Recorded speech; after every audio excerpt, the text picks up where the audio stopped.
Okay, so in this first section, we'll quickly go over some background information about electric power system, and we'll focus on the introduction of the electric power generation, and also share something about the planning, the designing, and operations of today's power systems.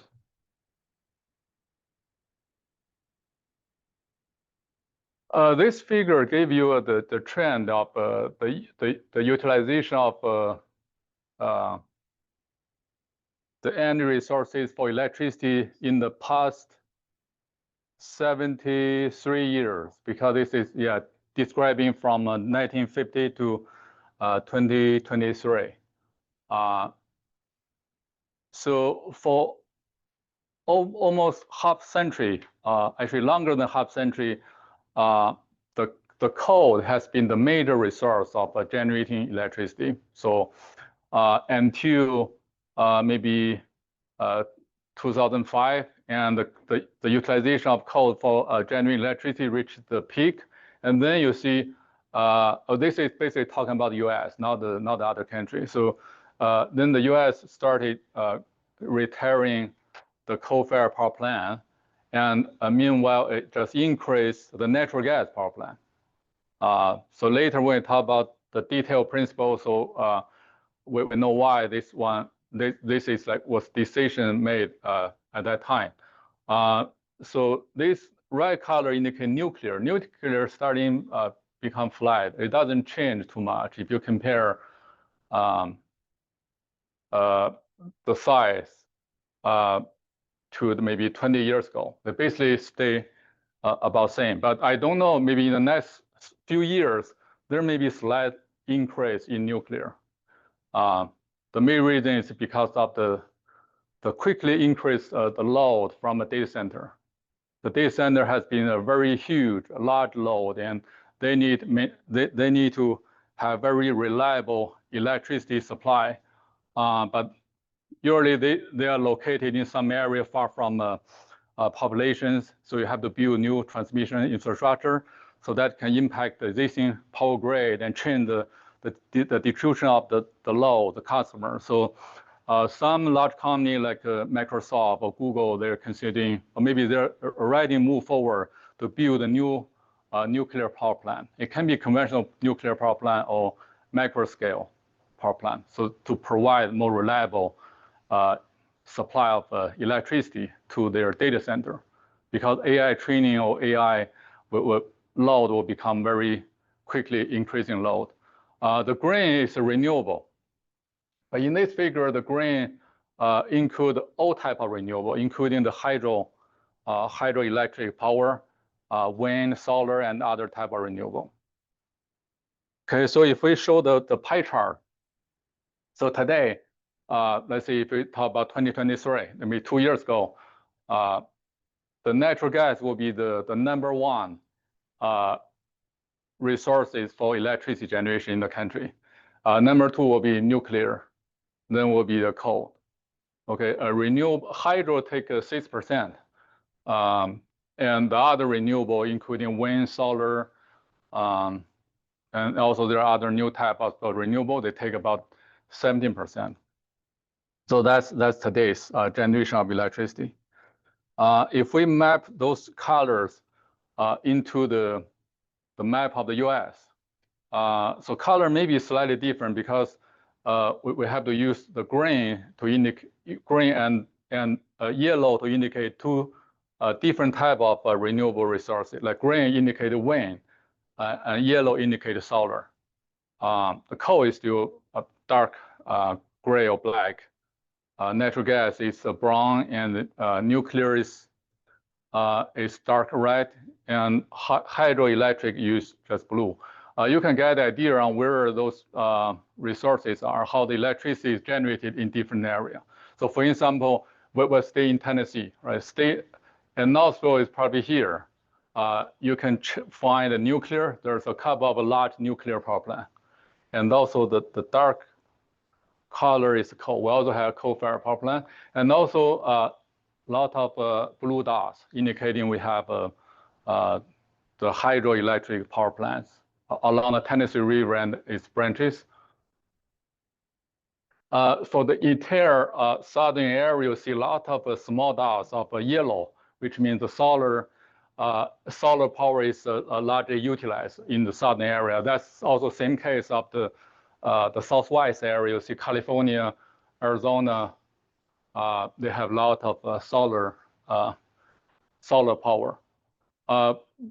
Large dots of blue, which is hydropower, is mainly on like the border of to the Canada, and anywhere you see large river, right? That will be hydroelectric.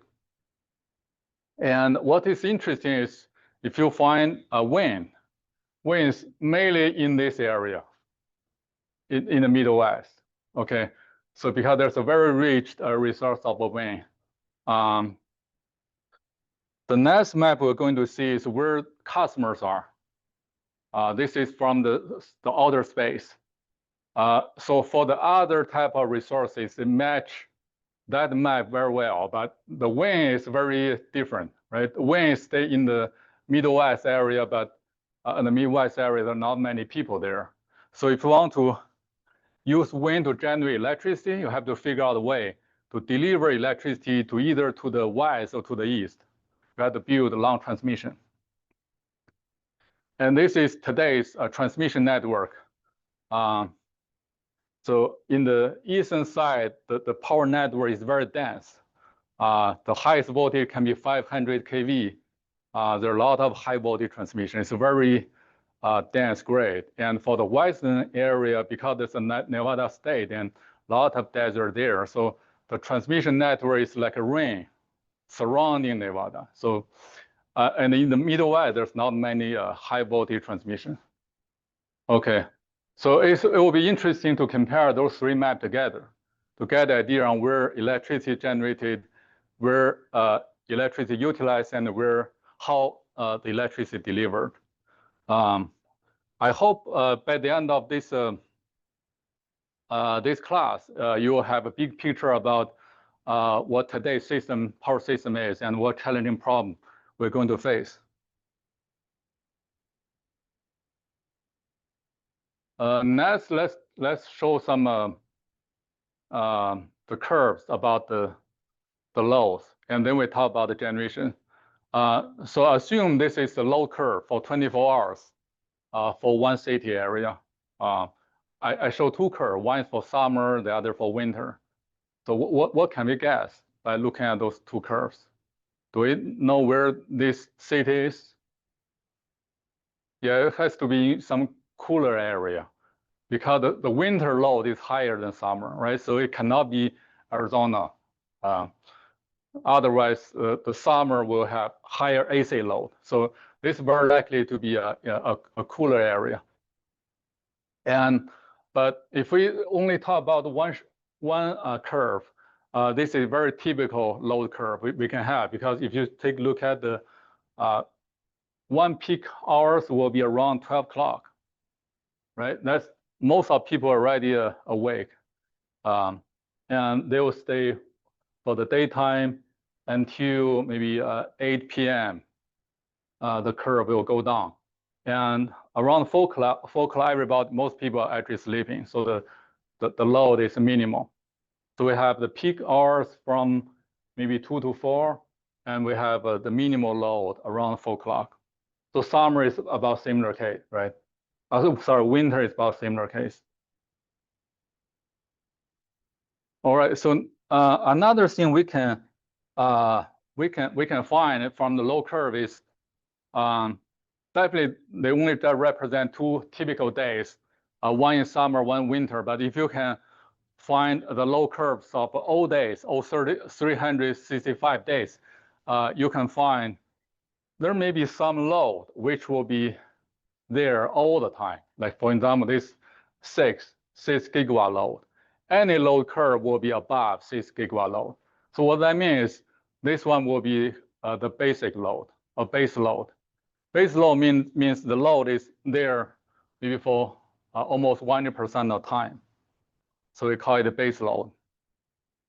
If I have one type of generation, the generation is not very flexible to be turned off or turned on, but it is very cheap.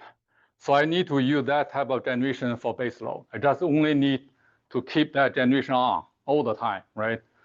We can maybe the maintenance operation cost can be high, but if I keep it on, so that will be a very economical solution for such system.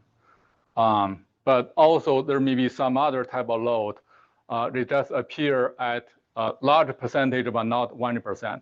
So this figure X is from 0 to 100%, and Y is about the same load level of the system. So you see for 100%, the 6 gigawatt load will appear for 100% of the time, which means 100% chances you will have load at 6 or under, 6 gigawatt or under.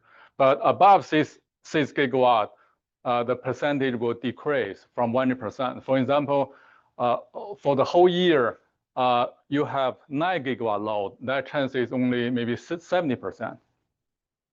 And above 12 gigawatt, that chance is only around 1%.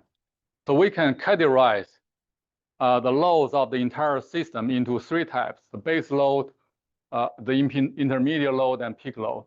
The base load means they will be on all the time, and intermediate load will be on for 70% of chances. Then peak load only appear at very rare times. Then we can study how we can utilize existing energy resources to power those loads. So we have hydroelectric power, we have a natural gas power plant, we have a coal-fired power plant, nuclear power plant, solar, and wind. So to power the base load, usually the nuclear power should be utilized to support base load, because to turn off and on the nuclear power plant can be very tricky, very hard. I need a long enough time, maybe a couple of days. For any coal-fired power plant, it also need maybe 10 hours, 5 to 10 hours to start this coal-fired power plant. So once it is running, you want to keep it run forever. Okay, so those tools will be utilized to support the base load. So if you are a designer or planning engineer for one power system, you need to first count how many nuclear power plant, coal-fired power plant you have, and those will together support your base load. And based on the load curve, you'll know, okay, my system has 6 gigawatt base load. My nuclear power plant and coal-fired together can take maybe 5 gigawatt. So there's still 1 gigawatt I can utilize natural gas. Okay, so together they will give you this base load. And for the intermediate load, that needs some energy resources they can easily turn off and off, because they still appears at very high chance, but not 100% time. So natural gas power plant can take a few minutes to start. So if I can predict how the load will increase, maybe for example, so when the load is climbing up beyond 6, so I will quickly plan which natural gas to start and to pick up this load, and also I can use a hydroelectric power plant. For the peak load, which appear around 1% of chance, I can only utilize some power plant which can react very fast. Natural gas can still be utilized, and another is like pump storage, hydroelectric, they can be utilized to power the peak load. So this is basically how we dispatch existing power plants to power the load of the entire system. But we haven't talked about the renewable, those 2 types of renewable, solar and wind. So there will be a question mark on where the solar or wind go, right? Either go to the base load or intermediate or peak. Where? Any idea? So what is the largest difference for those 2 types of new renewable energy resources compared to those conventional resources? They're not constant. Yeah, they're not constant. All those, okay. Yeah, So rigorously speaking, this is pretty constant, right? That's based on the nuclear fuel you have. So you know how much you can control the output, and this is same, and natural gas same. Hydroelectric, there are two types. One is the pump storage. That one you can really control how much electricity generated. There are another type of run out of river, so that has less control, but mainly those conventional resources are pretty constant compared to renewable. Maybe a better terminology is not constant, it's like those two are more intermittent. Intermittent means if I predict the wind will be strong for 2 hours, the power output can be constant, but for some other day, the wind may not be that strong, so I will lose that energy. So now the idea of using those two renewables is to use them as much as possible. Okay, so if you have just because those are like free energy. If you don't use those energy, you lose the energy. All right, so I draw another load curve. So this load curve, I call it the demand faced by conventional power plant. So what that means is if you have a lot of solar and wind integrated into the system, and the load curve faced by conventional power plant will be like this curve. Yeah, let's see why it become in this way. Because, as I said, we try to utilize as much renewable as possible, considering them as a free energy. The solar will be more from sunrise to sunset. The peak time will be in the early afternoon. So you can treat this area will be the electricity generated by solar. Okay, because we have that much of solar energy, so we fully utilize that energy. That will reduce the load curve to become this one. And the other two will be changed by wind, because wind usually is very strong in the early morning around 4 o'clock. So this part of energy or power will be supported by wind, and also there's a late night. Okay, so that seems to be a good thing because you have a less load supported by conventional power plant. So those power plant, the operations or their fuels really cost money, but those are free, right? The resources from sunlight and from wind, they're free. So the total energy integrated under this curve is much smaller because this energy is taken by solar. Those two energies are taken by wind. But what changes, the base load is also changed. The base load is not 6 anymore. From this figure, it can become 4, right? I have to draw a new line here. So base load is changed. So if for system is the entire base load is actually supported by nuclear or coal-fired power plant. But because this curve is changed, I have to more frequently turn on and off maybe some coal-fired power plant. So that can introduce some risk of reliability. How many of you have heard of this term, dark curve? A dark curve, yeah, good. Dark curve especially talk about what's happening in California when they have more solar photovoltaic panels installed in California. The curve describes exactly what their utilities are facing, because this still describe the low curve for the entire day. But you see the shape is very different from what we see from the previous slides without renewable, right? Remembering in the past, there will be peak load here, right? Starting from 10 o'clock to early afternoon. Let me draw here. A typical load curve should be like this one. But this entire area is actually taken by solar power. So about 10 years ago, the people realized in the next 5 to 10 years, so the load, so they say like 2015. That's exactly, it's already happened. Different from a conventional load curve. But they predict in the next 5 to 10 years, so this point will become deeper and deeper. Finally, it will become negative. Negative means at this time, the California, the load become negative because the load can completely supported by the solar power at that moment. And solar power is even more, which means if California is connected to neighboring state, neighboring power system, they are actually exporting electricity to other states. And why they call this curve as dark curve? Because it's really like the shape of dark, like dark. So it becomes deeper and deeper. So this is like 2022. So it can introduce huge reliability risk because if you check this slope, it's very deep. So what happened at this point is, so here, the California ISO area is exporting electricity to neighboring state. Assume the neighbor can take that electricity. If they cannot, they have to turn off maybe some of the generation because they cannot allow the generation to be higher than load.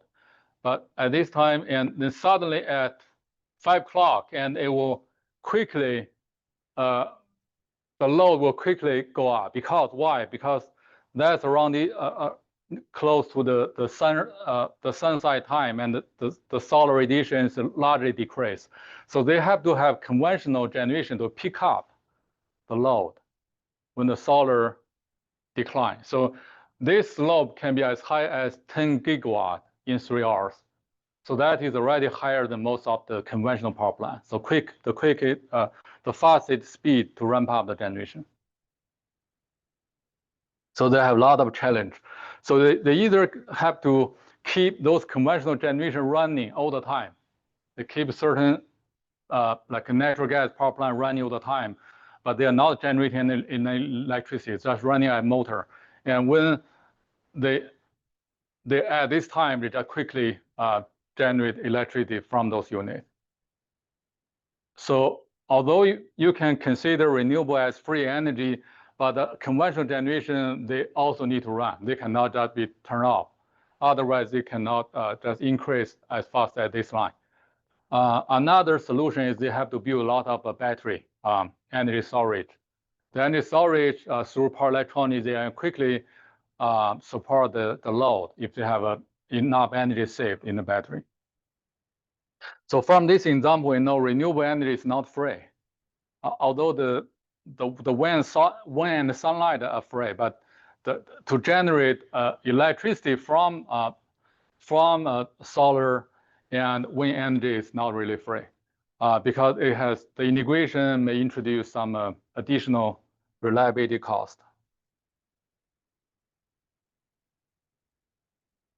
All right, so okay, let's talk about the first conventional generation resources. We talk about the hydroelectric power plant.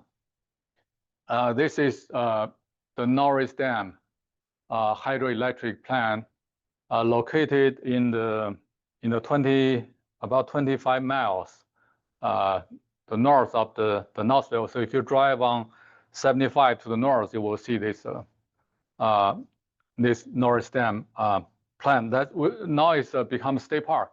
So that's the first hydro plant built by TVA back to mid 1930s.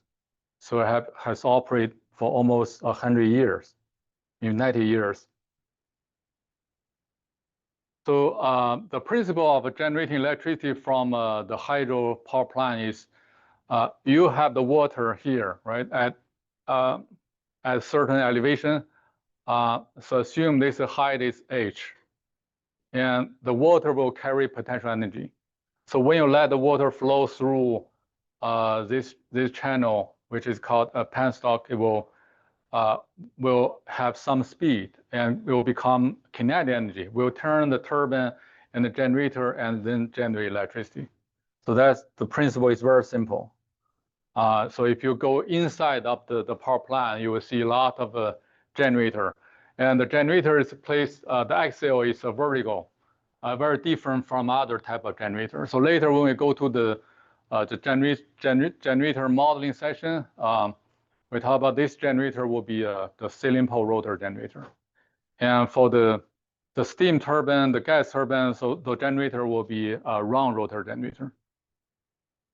So such generator have large, very large diameter, so they'll operate at a lower speed. To calculate the electric power generated by a hydropower plant, so we can use some parameter about the power plant to do a very good estimation. So assume the overall efficiency is eta, which can be very high. And this height is h, and the rate of flow is q. And we also know the water density, which is about 1,000 kg per meter cube. And also we know the gravity. So we can quickly calculate the power output will be the efficiency multiplied by the power carried by the water. Okay, and the power from the water will be the kinetic energy divided by time, right? And kinetic energy also is potential energy. So to calculate potential energy, basically we assume there's some water at this height and a certain volume, and multiplied by density and gravity. So that will be the weight of the water. So when it flow through this channel, will become the Q. So that will be the formula to calculate the power output of this power plant. Okay, let me just stop here. So we'll continue on Wednesday.